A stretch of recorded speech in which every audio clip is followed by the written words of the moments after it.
Hi everyone, welcome back on this YouTube channel Tarang Academy. So again I'm back with a new video और आज हम discuss करने वाले हैं about the EEG के बारे में. ध्यान रखना it is EEG, it is not ECG. तो EEG and ECG both are different. So what is the full form of EEG? That is electroencephalogram. E, E and G. तो encephalo मतलब कि something related with the brain. So now let's get start with the topic. Electroencephalography is the study of electrical activities of the brain. तो जब हम brain की electrical activities को study करते हैं तो उसको कहा जाता है इलेक्ट्रोएन्सेफेलोग्राफी. तो ध्यान रखना, ई से इलेक्ट्रोएन्सेफेलोग्राम है, ई से ही उसके प्रोसेस को भी हम कहते हैं इलेक्ट्रोएन्सेफेलोग्राफी, और ई से ही क्या है, electrical activities of the brain. आगे बढ़ते हैं. Electroencephalogram is the graphical recording of electrical activities of the brain. तो सिंपल सी बात है, ग्राफ है मतलब हम एक ग्राफ की फॉर्म में रिकॉर्ड करते हैं हमारे ब्रेन की एक्टिविटीज को. जर्मन साइकियाट्रिस्ट हेंस बर्गर ही कहूँगी मैं इनको, एग्जैक्ट प्रोनाउंसिएशन शायद कुछ और हो. तो burger was the first one to analyze EEG waves. Hence, EEG waves are referred as Berger waves. तो इनको बर्गर वेव्स भी इसलिए कहा जाता है क्योंकि सबसे पहले ये रिकॉग्नाइज्ड, ये एनालाइज भी हेंस बर्गर ने किया था, जो कि एक साइकियाट्रिस्ट है. आगे बढ़ते हैं. Now what is the significance of EEG? क्या फ़ायदा है EEG का? So it is useful in the diagnosis of the neurological and sleep disorder. तो न्यूरोलॉजिकल और स्लीप डिसऑर्डर्स को जानने के लिए, उनके डायग्नोसिस के लिए EEG करवाया जाता है. EEG pattern is Altered in following disorder. तो EEG का जो पैटर्न है वो कुछ डिसऑर्डर में अल्टर हो जाता है, मतलब चेंज हो जाता है, जैसे कि एपिलेप्सी. सो एपिलेप्सी में क्या होता है, which occurs due to excess discharge of impulses from cerebral cortex. जब हमारा सेरेब्रल कॉर्टेक्स कुछ ज़्यादा एक्सेसिव इम्पल्स डिस्चार्ज करने लगता है, उसकी वजह से होता है epilepsy. Disorder of mid brain, it affecting ascending reticular activating system. Subdural haematoma, during which there is collection of blood in subdural space over the cerebral cortex. तो हेमाटोमा का मतलब ही क्या होता है कि ब्लड का कलेक्शन हो गया है, and subdural it is a space. ठीक है, सबने पढ़ा होगा ड्यूरा मैटर और अरकनॉइड के बीच में जो एक स्पेस होता है उसको कहते हैं सबड्यूरल स्पेस. तो वहाँ पर अगर ब्लड का कलेक्शन हो जाए तो उसको कहेंगे सबड्यूरल हेमाटोमा. अभी हम आगे बढ़ते हैं the method of recording EEG के बारे में, कि किस तरीके से EEG को रिकॉर्ड किया जाता है. वीडियो अच्छा लग रहा हो, कॉन्सेप्ट समझ में आ रहा हो तो do not forget to like, share and subscribe. So सबसे पहले बात आती है कि हम क्या इंस्ट्रूमेंट यूज़ करते हैं EEG को रिकॉर्ड करने के लिए. तो इंस्ट्रूमेंट यूज़ किया जाता है इलेक्ट्रोएन्सेफेलोग्राफ. इलेक्ट्रोड्स होते हैं जिनको कहा जाता है स्कैल्प इलेक्ट्रोड्स, क्योंकि इनको प्लेस्ड भी हम स्कैल्प पे करते हैं. कहाँ लगा सकते हैं? It can be placed over unopened skull, मतलब सिर्फ सीधे जो हमारा सर होता है स्कैल्प पे लगा सकते हैं, स्कल पे लगा सकते हैं जिसको खोला ना गया हो. ठीक है. ओवर द ब्रेन, ब्रेन के ऊपर भी लगा सकते हैं. आफ्टर ओपनिंग द स्कल, मतलब स्कल ओपन कर दिया, उसके बाद जो ब्रेन है उस पर हम EEG के इलेक्ट्रोड लगा सकते हैं. उसके अलावा बाय पियर्सिंग इनटू ब्रेन, ऐसा भी किया जाता है कि ब्रेन के अंदर इसको पियर्स किया जा सकता है EEG करने के लिए. तो यहाँ पर 3 तरीके से आप इन इलेक्ट्रोड्स को प्लेस कर सकते हैं. Now these electrodes are of 2 types. तो ये इनके जो इलेक्ट्रोड्स हैं वो भी 2 तरीके के होते हैं. एक होता है यूनिपोलार, दूसरे होते हैं बाइपोलार. तो जो बाइपोलार होते हैं, while using it both the terminals, क्योंकि 2 पोल हैं इनके, तो दोनों ही terminals are placed in different part of the brain. तो ब्रेन के अलग अलग डिफरेंट पार्ट पे हम दोनों टर्मिनल्स को लगा देते हैं.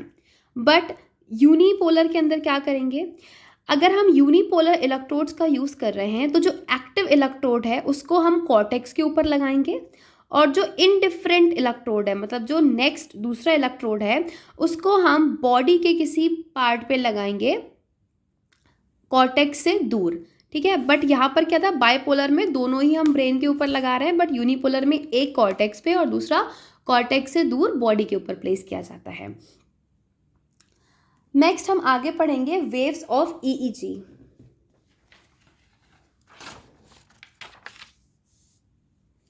Okay, now let's get start with the waves of EEG. तो ईईजी की दो तरीके की वेव्स होती हैं, एक होती है सिंक्रोनाइज्ड वेव, दूसरी होती है डीसिंक्रोनाइज्ड वेव। तो नाम से ही पता चल रहा होगा, सिंक्रोनाइज्ड है मतलब रेगुलर होंगी, और इनवेरिएंट मतलब ज़्यादा चेंजेस नहीं है इसमें, रेगुलर है, इनवेरिएंट वेव्स है, these are the synchronized waves. दूसरी होती है डीसिंक्रोनाइज्ड वेव। डीसिंक्रोनाइज्ड वेव वो होती हैं जो कि इर्रेगुलर होंगी और वेरिएंट होंगी, मतलब जिनमें चेंजेस आते रहेंगे। अब ऑफकोर्स इर्रेगुलर तो चेंज तो आएंगे ही आएंगे। In normal person EEG has 3 frequency bands. तो नॉर्मल पर्सन में 3 फ्रिक्वेंसी बैंड्स आते हैं, क्या क्या? Alpha rhythm, beta rhythm and delta rhythm. तो ये ध्यान रखना, अल्फा, बीटा एंड डेल्टा। उसके अलावा एक थीटा वेव्स भी होती है जो कि बच्चों के अंदर देखने को मिलती हैं। अब हम इन रिदम्स के बारे में डिटेल में पढ़ लेते हैं। Alpha rhythm is a synchronized wave. Synchronize मतलब कि जो रेगुलर होगी और इनवेरिएंट होगी। तो ये सिंक्रोनाइज्ड वेव है, appear at frequency of 8 to 12 waves per second. तो इसकी फ्रिक्वेंसी 8 to 12 होती है। ऑब्टेन्ड इन इनअटेंटिव ब्रेन और mind as drowsiness, light sleep and narcosis with closed eyes. मतलब जब इंसान का माइंड, जो पर्सन का माइंड, जो पेशेंट का माइंड इनअटेंटिव हो, मतलब वो हल्की सी या तो नींद में हो थोड़ी थोड़ी सी, या उसको ड्राउजीनेस हो रही हो, नींद सी आ रही हो, तो उस टाइम पे अल्फा रिदम को ऑब्टेन किया जाता है। ये डिमिनिश्ड कब हो जाती हैं, मतलब हल्की कब पड़ जाती है? When eyes open. तो ये इसमें ध्यान रखनी है कि जब आइज ओपन हो जाएंगी तो अल्फा रिदम डिमिनिश्ड हो जाती है, और जब हम हल्की हल्की सी नींद में होते हैं, ध्यान रखना यहाँ पर लिखा है लाइट स्लीप, तो होती है अल्फा रिदम, हम इसको ऑब्टेन कर सकते हैं। Alpha rhythm is most marked in parieto occipital area. तो जो हमारी पेराइटल और ऑसिपिटल बोन होती है, उस एरिया में हम सबसे ज़्यादा अल्फा रिदम को मार्क कर सकते हैं। उसके अलावा एक और वर्ड आता है अल्फा ब्लॉक। तो what is this? This is a replacement of synchronised alpha waves in EEG by desynchronised waves when eyes open. तो यहाँ पर मैंने बताया था ना कि जैसे ही आइज ओपन करेंगे तो ये अल्फा रिदम डिमिनिश्ड हो जाती है। तो जब आइज ओपन हुई तब जो चीज़ आई, जब तब जो उस पॉइंट को और उस पर्टिकुलर वर्ड यहाँ पर दिया हुआ है उसको कहते हैं अल्फा ब्लॉक। मतलब अल्फा वेव्स ब्लॉक हो गई, क्यों? क्योंकि आइज ओपन हो गई, तो जो सिंक्रोनाइज्ड वेव थी वो डीसिंक्रोनाइज्ड हो गई। ठीक है, the replacement of synchronised alpha waves in EEG by desynchronised waves when eyes open. अभी हम आगे बढ़ते हैं। नेक्स्ट है बीटा रिदम। तो beta rhythm is a desynchronised wave. तो पहली वाली जो थी वो थी सिंक्रोनाइज्ड, दूसरी है डीसिंक्रोनाइज्ड, मतलब कि अभी कैसी होगी? इरेगुलर।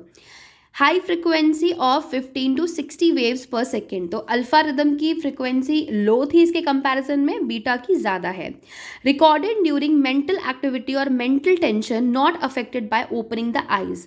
सो आप ऐसे याद रख सकते हो कि अल्फा रिदम और beta rhythm is just opposite to each other. Alpha rhythm synchronise थी, बीटा रिदम डीसिंक्रोनाइज्ड है। उसकी लो फ्रिक्वेंसी थी, इसकी हाई फ्रिक्वेंसी है। उसको हम हल्की हल्की नींद में रिकॉर्ड करते हैं, ऑब्टेन करते हैं, और वो जैसे ही आइज ओपन होती हैं वो डिमिनिश्ड हो जाती है। बट यहाँ पर जब मेंटल टेंशन होती है, मेंटल एक्टिविटी होती है, हम इसको तब ऑब्टेन करते हैं, एंड इसको आंखें खोलने से इस पर कोई फर्क नहीं पड़ता है बीटा रिदम पर। नेक्स्ट हम बात करेंगे डेल्टा रिदम की। डेल्टा रिदम की भी फ्रिक्वेंसी लो होती है। तो सबसे ज़्यादा फ्रिक्वेंसी किसकी भी मिली हमें अभी तक? बीटा रिदम की। डेल्टा रिदम की फ्रिक्वेंसी भी लो है, दैट इज 1 to 5 पर second, common in early childhood during waking hours. तो ये बच्चों में देखी जाती है, कॉमन होती है जब वो जग रहे होते हैं वेकिंग आवर्स में, but in adult mostly during deep sleep. तो ध्यान रखना कि डेल्टा, डी से डेल्टा रिदम और डी से डीप स्लीप, तो ये हमें डीप स्लीप में मिलेगी। और अगर एडल्ट्स में हमें ये डीप स्लीप में, सॉरी, स्लीप के अलावा मिल रही है, अगर कोई एडल्ट है जो डीप स्लीप में नहीं है और तब भी हमें अगर डेल्टा रिदम मिल रही है, that means it indicates pathological process in brain. मतलब कि शायद कुछ ना कुछ पैथोलॉजी जनरेट हो रही है, बन रही है ब्रेन के अंदर। जैसे क्या क्या हो सकता है? हो सकता है ट्यूमर हो, ब्रेन ट्यूमर, एपिलेप्सी, या फिर इंट्राक्रेनियल प्रेशर बढ़ा हुआ हो, या फिर डिप्रेशन की कंडीशन हो, अगर डीप स्लीप के अलावा डेल्टा वेव्स एडल्ट्स में मिलती हैं। बट चिल्ड्रंस में ये कॉमन होती है। ध्यान रखना, सी से चाइल्डहुड, सी से common in waking hours. Delta rhythm deep sleep में एडल्ट में मिलती है and it is also not affected by the opening the eyes. तो सिर्फ और सिर्फ जो हमारी अल्फा वेव्स होती हैं उनको ओपनिंग द आइज से फ़र्क पड़ता है। लास्ट है theta waves. Theta wave is generally in children below 5 years of age. तो ये भी बच्चों में मिलते हैं जो कि 5 साल से कम के होते हैं। इसकी फ्रिक्वेंसी भी लो होती है, that is 4 to 8 waves per second. तो ये काइंड ऑफ ये वाली और ये beta sorry delta and theta are of kind same. तो आई होप गाइस कि आपको ये वीडियो पसंद आया हो और यहाँ पर आपका जो ईईजी से रिलेटेड जो भी कॉन्सेप्ट हो वो क्लियर हो गए हो।